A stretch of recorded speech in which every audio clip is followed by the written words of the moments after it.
I'm Shawna Khalafi. We are following the latest out of the situation in Iran. We know that thousands have been killed as the Islamic regime brutalizes protesters. Activists saying that number could be much higher than the reports. We also know that President Trump has given repeated warnings to the Islamic regime in Iran about possible U.S. strikes as the U.S. is building up its military presence in the region. We are following this closely, and for more on this, we want to bring in Associated Press reporter Farnoush Amiri. Thank you so much for joining us. Yeah, thanks for having me. So let's start with the latest news from overnight. We know there were several blasts reported within Iran in different cities. According to state TV, there are at least 5 people killed, several others injured. The Iranian government blaming gas leaks for those explosions, although some were speculating there may have been an attempted assassination of a naval commander. The state denied that.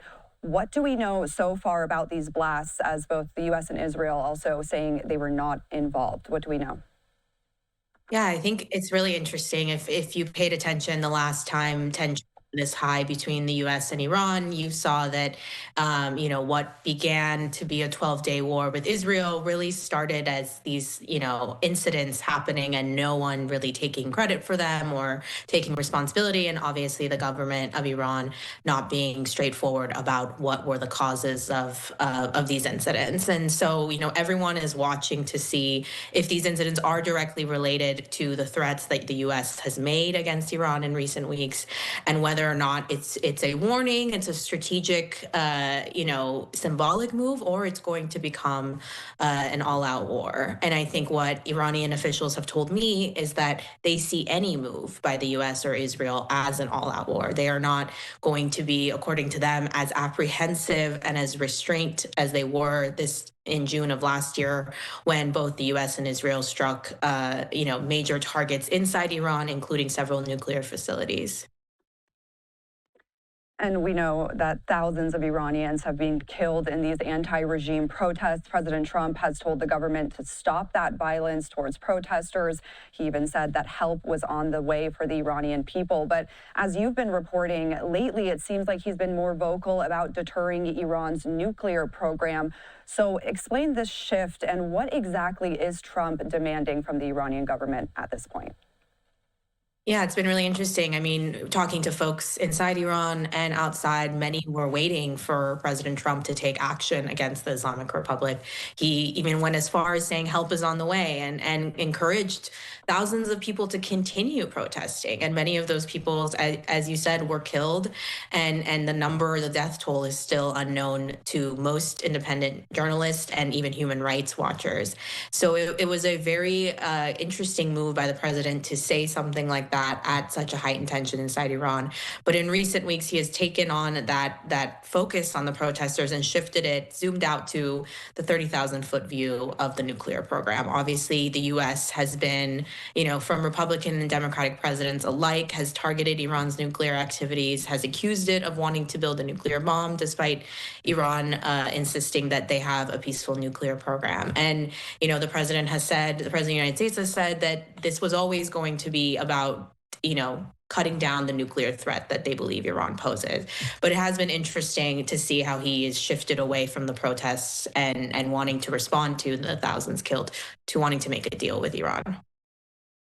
And both President Trump and Iranian officials have said that they would like to reach a deal, but they've also said that they are ready to fight if it comes to that. So where does this stand now? Are there any conversations in the works? And what are we hearing from both sides as of late?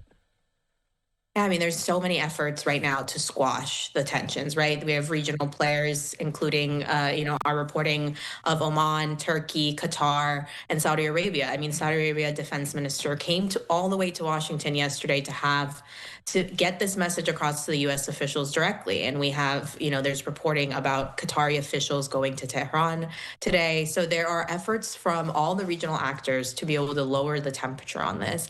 But the question remains, will that work. I mean, we saw what was happening. The Iranians were in Oslo, ready to have the sixth round of talks last year when Israel struck and U.S. followed. So it's really unclear whether these moves are meant to be de-escalating, or they're meant to be, a similar playbook that the U.S. played last year, which is kind of catching Iran off guard by bringing up the notion of wanting a deal. And he spoke a little bit about the other leaders in the region who have said that if the U.S. strikes Iran, that it could lead to a more widespread regional conflict. So if there is a U.S. strike, what can we expect to come afterwards? What other countries could get involved here? I mean, what's been really interesting this time around that was not the case last in June is that several of those regional allies, Qatar, Saudi Arabia, Oman, have said that their airspaces and are closed to any efforts by the U.S. to strike Iran. So the U.S. has in some ways less of a green light from those countries than it did this time, than it did last year. And so they have really just like drawn the line. And obviously the Arab states are warning Iran that if the U.S. does strike, they should be really, really calculated in how they respond. Last time in June, they responded by hitting a U.S. airspace in Qatar, and obviously that really broke up the relationship, the close ties that Qatari and Iranian officials have together. So there's been lots of warnings by both sides. What remains now is will they heed to those warnings? And last thing here, something that we're watching very closely this weekend, and the U.S. government also going to be watching, Iran conducting some live fire naval drills Sunday and Monday in the Strait of Hormuz. So the U.S. has already moved an aircraft carrier nearby, and they've warned Iran to not get too close to American forces when they do these drills. So what can we expect from the drills and the possible aftermath of that? Yeah, I mean, it's the amount of U.S. military assets in the region are not to be understated right now. Obviously, it is not to the extent of which the U.S. The military buildup in Venezuela before the capturing of Maduro earlier this month, but it is significant, and it isn't. These aren't just shows.